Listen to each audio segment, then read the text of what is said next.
Imagina que estás na cabine de um avião comercial. Tudo parece tranquilo. O piloto conversa com a torre de controle. Os passageiros leem ou dormem. Mas se pudesses ver o que ocorre dentro das entranhas eletrônicas da aeronave, descobririas algo inquietante. O avião não quer voar reto. De fato, cada milissegundo, o sistema de controle está lutando contra uma tendência natural da máquina a desviar-se, a cair, a perder o equilíbrio. E o mais surpreendente é que isto não é uma falha, é uma virtude. Os aviões modernos, desde os caças militares até os Airbus, que tomamos para ir de férias, estão desenhados para ser inerentemente instáveis. Abandonaram a velha filosofia da estabilidade a todo custo por uma nova, onde a instabilidade controlada se converte na chave da eficiência e da manobrabilidade. Como é possível que algo que não quer estar reto voe melhor que algo que sim o deseja? A resposta é uma das histórias mais fascinantes da engenharia aeronáutica. Vamos lá, o paradoxo do lápis que quer cair.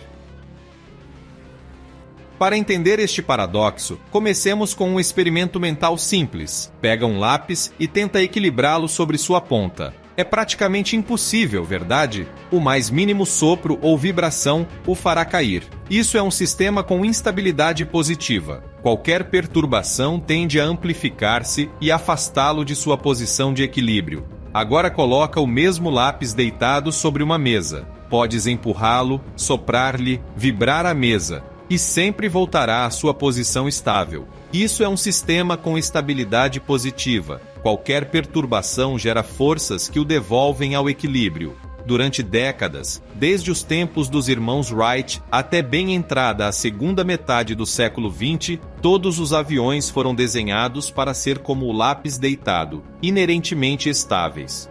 Os engenheiros asseguravam-se de que se o piloto soltasse os comandos, o avião tendesse por si mesmo a voar reto e nivelado. Isto se alcançava mediante um cuidadoso desenho aerodinâmico. As asas tinham um certo ângulo de diedro. O estabilizador horizontal estava colocado de forma que gerasse uma força para baixo compensando o peso, e o centro de gravidade se situava sempre por diante do centro de pressões. O resultado era uma máquina previsível, segura e perdoadora, ideal para pilotos humanos que necessitavam de uma margem para pensar e reagir. Mas esta estabilidade tinha um preço: a manobrabilidade. O caça que desafiou as regras, nasce a instabilidade controlada. Na década de 70, os engenheiros da Força Aérea dos Estados Unidos e de empresas como General Dynamics enfrentaram um problema. Os caças soviéticos estavam tornando-se mais ágeis e, em um combate fechado, a agilidade é a diferença entre a vida e a morte. Um avião muito estável, como o lápis deitado, opõe resistência a qualquer mudança de direção. Para girar rapidamente, precisas vencer essa tendência natural a voltar à posição estável. Isso custa energia, tempo e manobrabilidade. A solução foi radical: desenhar um caça que fosse deliberadamente instável. O General Dynamics F-16 Fighting Falcon foi um dos primeiros aviões de produção em série construído com esta filosofia. Em lugar de ter o centro de gravidade diante do centro de pressões, os engenheiros o colocaram atrás. O resultado era um avião que, se o piloto soltasse a alavanca, imediatamente começaria a cabecear descontroladamente, como o lápis na ponta. Mas essa mesma instabilidade o fazia incrivelmente ágil. Podia mudar de direção instantaneamente, reagir às ordens do piloto com uma rapidez que nenhum avião estável podia igualar. Em combate, isto significava apontar primeiro, disparar primeiro e viver para contá-lo. O problema, por suposto, é que nenhum ser humano pode pilotar manualmente um avião assim. A velocidade de reação necessária para corrigir a instabilidade é de milésimos de segundo, muito abaixo das capacidades humanas. Por isso, o F-16 introduziu outra inovação crucial: um computador que intervinha constantemente, fazendo dezenas de correções por segundo para manter o avião sob controle enquanto o piloto se concentrava na missão. Nascia assim o conceito de instabilidade controlada por computador. O cérebro que salva o pássaro louco, o fly-by-wire. Este sistema se conhece como fly-by-wire, ou voo por cabo. Nos aviões tradicionais, os comandos do piloto estão conectados mecanicamente às superfícies de controle mediante varas, cabos e polias. Quando o piloto puxa a alavanca, uma vara puxa um pistão que move o leme. É direto, simples e fiável. Em um avião fly-by-wire, essa conexão mecânica desaparece. Os comandos do piloto são na realidade sensores eletrônicos que enviam sinais a um computador. O computador interpreta o que o piloto quer fazer, consulta seus programas e logo envia ordens elétricas aos atuadores hidráulicos que movem as superfícies de controle. Mas o computador não se limita a obedecer, também supervisiona constantemente o estado do avião, sua velocidade, seu ângulo de ataque, sua altitude, as forças que suporta. Se o piloto pede um movimento que poderia levar o avião a uma situação perigosa, como uma perda de sustentação ou um esforço excessivo estrutural, o computador pode corrigir a ordem, suavizá-la ou, inclusive, ignorá-la. E em um avião instável, o computador faz algo ainda mais importante. Está constantemente enviando pequenas correções às superfícies de controle para manter o avião em equilíbrio, mesmo quando o piloto não está fazendo nada. Imagina um equilibrista caminhando sobre uma corda bamba. Se o equilibrista fosse um humano normal, cairia ao primeiro desequilíbrio. Mas se tivesse 100 mãos invisíveis segurando-o, cada uma fazendo minúsculos ajustes constantemente, poderia caminhar sem problemas e inclusive fazer piruetas. Isso é o que faz o computador fly-by-wire. As 100 mãos invisíveis que permitem que o avião instável voe e manobre como se fosse estável, mas com uma agilidade muito superior. É uma simbiose perfeita entre a inteligência humana que decide o rumo e a inteligência artificial que executa e estabiliza. Menos resistência, mais eficiência. A revolução do Airbus A320. O que nasceu no mundo militar não tardou em saltar para a aviação comercial. Em 1987, Airbus lançou o A320, o primeiro avião de passageiros ao incorporar um sistema fly-by-wire completo e, com ele, um desenho deliberadamente instável. Para o passageiro, voar em um A320 era igual que voar em qualquer outro avião, mas para os engenheiros era uma revolução. Qual era a vantagem para uma companhia aérea? A resposta está no combustível. Em um avião convencional, estável por desenho, o estabilizador horizontal, essa pequena asa horizontal na cauda, deve gerar uma força para baixo para contrabalançar o momento de cabeceio criado pelas asas. Essa força para baixo é resistência aerodinâmica pura e dura. O avião gasta energia para manter-se estável. Em um avião desenhado com instabilidade controlada, o centro de gravidade se situa ligeiramente atrás do centro de pressões. Isto significa que o estabilizador horizontal já não tem que empurrar para baixo. Em alguns casos, inclusive, pode gerar uma pequena força para cima, ajudando a sustentação em lugar de lutar contra ela. A diferença pode parecer pequena, mas em termos de eficiência é ouro puro. Os engenheiros calculam que um desenho ligeiramente instável pode reduzir o consumo de combustível em um 3 a 5% em voo de cruzeiro. Em uma frota de centenas de aviões voando milhares de horas ao ano, essa porcentagem se traduz em milhões de dólares de economia e em uma redução significativa de emissões. O A320 demonstrou que a instabilidade não só servia para fazer aviões de combate mais letais, mas também para fazer aviões comerciais mais rentáveis e ecológicos. O passageiro não percebe, mas o avião dança. Se alguma vez voaste em um avião moderno, provavelmente não notaste nada estranho. Tudo parece suave, estável e tranquilo, mas na realidade, sob essa aparente calma, o avião está em um estado de dança permanente. O computador de bordo está fazendo ajustes constantemente. Um pequeno movimento do leme de direção, uma ligeira correção dos ailerons, um microajuste do estabilizador. Dezenas, centenas de vezes por segundo, as superfícies de controle se movem em frações de grau para manter o voo nivelado e a trajetória desejada. Esta dança é muito mais eficiente que o voo rígido dos aviões antigos. Um avião estável, como o lápis deitado, tende a manter-se em sua posição mesmo se as condições mudam. Mas o ar nunca é completamente uniforme. Sempre há pequenas turbulências, mudanças de densidade, variações de temperatura. Um avião estável responde a essas perturbações com movimentos oscilatórios, como um pêndulo que balança até recuperar o equilíbrio. Isso consome energia e gera desconforto. Um avião instável controlado por computador, em troca, pode antecipar-se a essas perturbações e corrigi-las antes que se manifestem. É como um bailarino que não espera perder o equilíbrio para recuperá-lo, mas sim ajusta constantemente sua postura para manter-se sempre no centro exato. O resultado é um voo mais suave para os passageiros, mais eficiente para a companhia aérea e mais seguro em termos de resposta a situações anormais. A próxima vez que voares e sentires essa aparente tranquilidade, lembra que sob teus pés há um pássaro louco dançando ao som de um computador, e que essa dança é a razão pela qual voar é hoje mais barato, mais ecológico e mais seguro que nunca. Mas a história não termina aqui. No próximo capítulo, exploraremos até onde pode levar-nos esta filosofia, com asas que se dobram metros, aviões sem cauda e um futuro onde a estabilidade será apenas uma lembrança. As asas que se dobram para não quebrar. A filosofia da instabilidade controlada não se limita à aerodinâmica e aos sistemas de voo.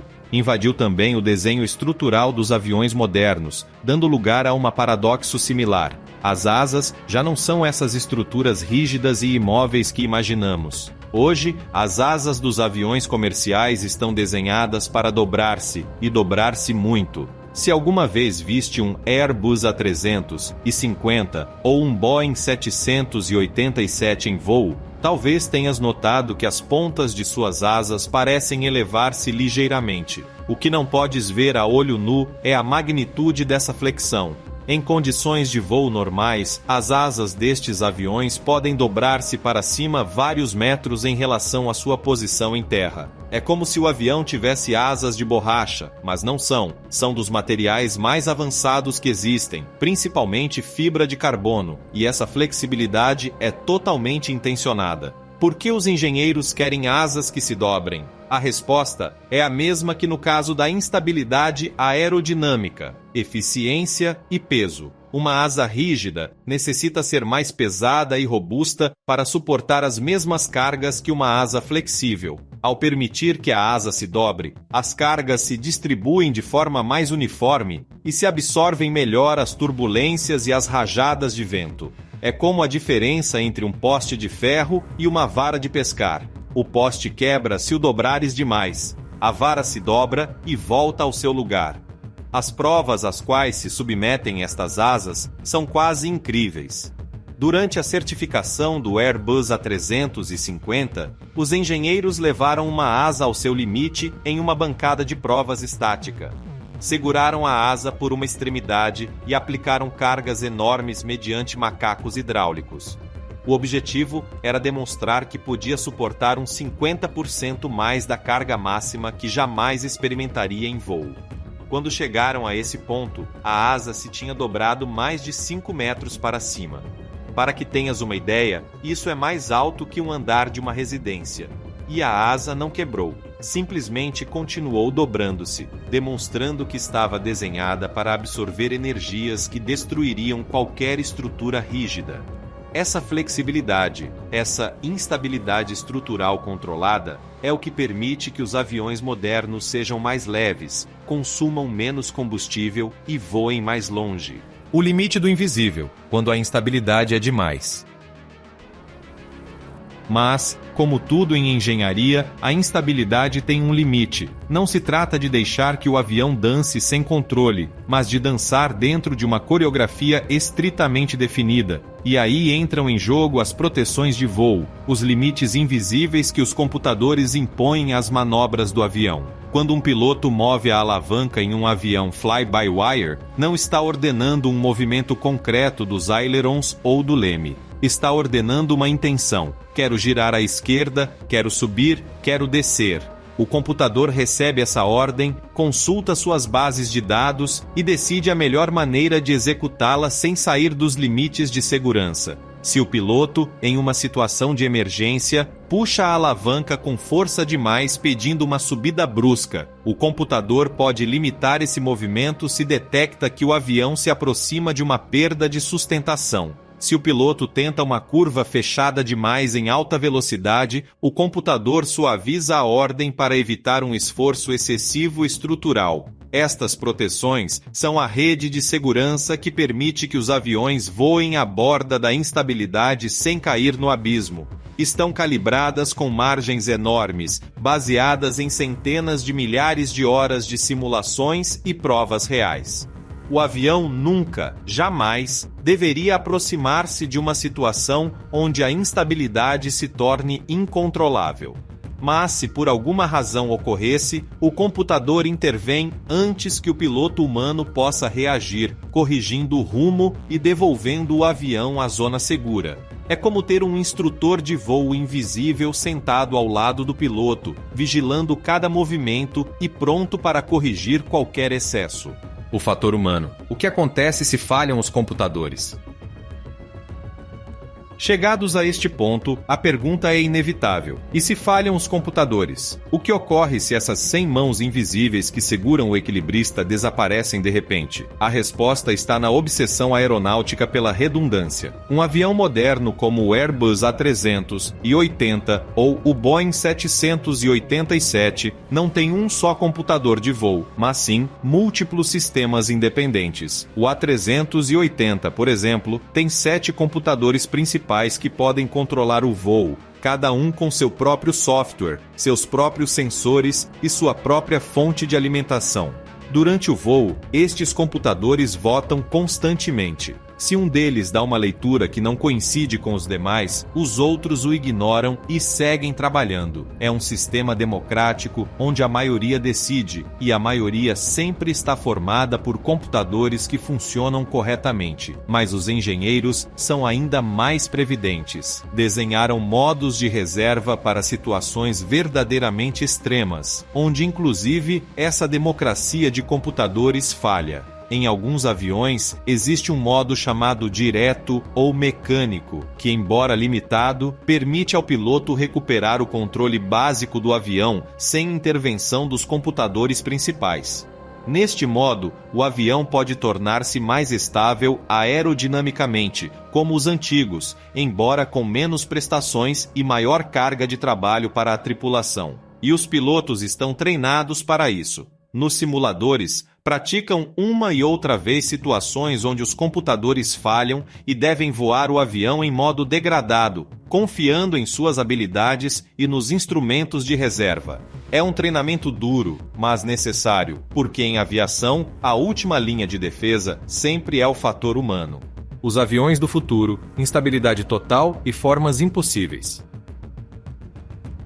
Se a tendência atual continua, os aviões do futuro levarão esta filosofia ao extremo. Desenhos como o bombardeiro furtivo Northrop Grumman B-2 Spirit já são um exemplo do que está por vir. O B-2 é uma asa voadora. Não tem fuselagem propriamente dita, nem cauda, nem estabilizadores verticais. É, literalmente, uma asa com motores e uma cabine. Aerodinamicamente, é profundamente instável nos 3 eixos. Sem seus computadores corrigindo constantemente, cairia do céu em segundos. Mas graças a essa instabilidade, é incrivelmente furtivo e eficiente. Os engenheiros já trabalham em versões comerciais deste conceito. Imagina um avião de passageiros sem cauda, com forma de asa delta, onde toda a fuselagem contribui para a sustentação. A eficiência aerodinâmica seria muito superior à dos aviões atuais, com economias de combustível de 2 dígitos. Mas para que isso seja possível, a dependência dos computadores será total.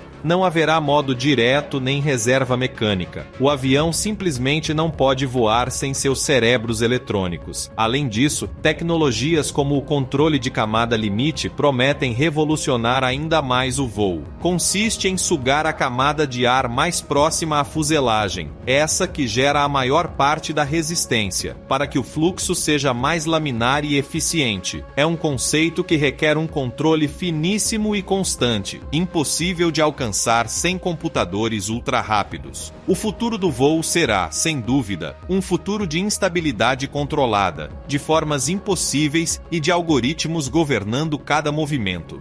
O paradoxo resolvido. Não é que funcione melhor, é que funciona diferente. Chegamos assim ao final desta viagem pela paradoxo da instabilidade. E a conclusão é clara: os aviões não funcionam melhor porque sejam instáveis no sentido tradicional da palavra. Funcionam de uma maneira distinta. Aproveitam a instabilidade como uma matéria-prima, como uma fonte de agilidade e eficiência que os aviões estáveis não podem oferecer. Mas essa instabilidade está sempre controlada por um sistema que a doma e a converte em um voo suave e seguro. A estabilidade, tal como a entendíamos há 50 anos, deixou de ser uma propriedade do avião. Agora é uma propriedade do sistema avião mais computador. É a aliança entre o metal e o silício, entre a aerodinâmica e o algoritmo. E essa aliança demonstrou ser incrivelmente bem-sucedida. Os aviões modernos são mais seguros, mais eficientes e mais capazes que nunca. A próxima vez que voares, lembra que sob teus pés há um pássaro louco que não quer estar quieto. Lembra das asas que se dobram metros, dos computadores que votam entre si, dos pilotos treinados para o pior. E lembra que toda essa dança, toda essa aparente instabilidade tem um único objetivo: levar-te a casa são e salvo, da forma mais eficiente possível. O futuro da aviação é uma dança, e nós, os passageiros, somos os afortunados espectadores.